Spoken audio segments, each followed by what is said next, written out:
Hey guys, Crystal Thompson here for Pink and May. Today we are doing Pretty Jars watercolor using the newest Pretty Jars stamp set along with the previously released dies, vellum, and watercolor markers. Stay tuned for this quick tutorial. For this project, you're going to need the Pretty Jars stamp set. You're going to be using the florals, the taller of the jars, one of the sentiments. We will actually not going to need the coordinating dies, but they are there for our viewing pleasure. Going to use the glossy hearts and silver, the basket court dies, 2 pieces of lavender cardstock, and of course our watercolor markers. We're going to begin by stamping the gorgeous florals using black ink. Use anything that is going to not rub off with your watercolor, so don't use any watercolor based black ink. We're also going to stamp the jar. We're going to begin by coloring, and I'm going to be using a very simple set of these watercolor markers. You can use anything you like, color pencils. I'm going to begin by adding the shadow of my color. In this case, I'm doing a blue and a purple on the bottom part of the flower, the shadow, coming in and grabbing some of that color from my acetate pad on the side and bringing that color from dark to light to really create a gradient shading. I'm going to continue the same process with all of my florals, as you can see, doing the shadow at the bottom and bringing that color up to really have a nice light petal. For the purpose of this video, I am going to speed up the process on coloring this lavender florals. Now we're going to color the stems of the flowers. We're going to directly put the marker onto the stems, just add a little bit of a shadow on the leaves, and then grabbing some of that color from our acetate.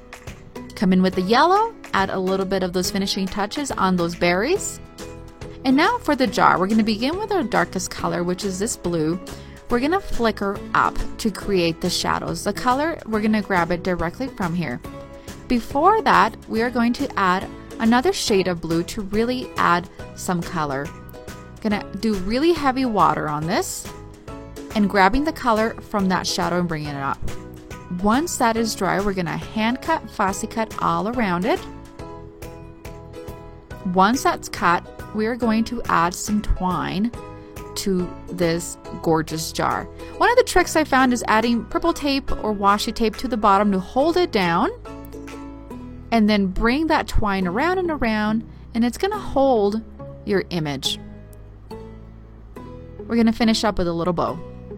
Now for the background part of our card, we're going to die cut the basket cover die from that gorgeous lavender cardstock. We're going to have 2 pieces. We're going to add foam to the one that you've die cut, place it over the same color to do a tone-on-tone background, add foam to your floral jar, and place it over that cover die.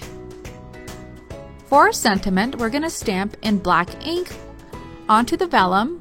We're going to trim that vellum into a little piece, a little rectangular piece. We're going to trim the excess. We're going to add foam adhesive on the back, and man, it's too long, so it's okay. We're gonna come back, grab our scissors, trim it just a bit more, and then pop that in the back, and you can't see that foam adhesive. As a finishing touch, we're using those glossy hearts in silver, placing them all over our card, primarily on top of those florals and on our sentiment.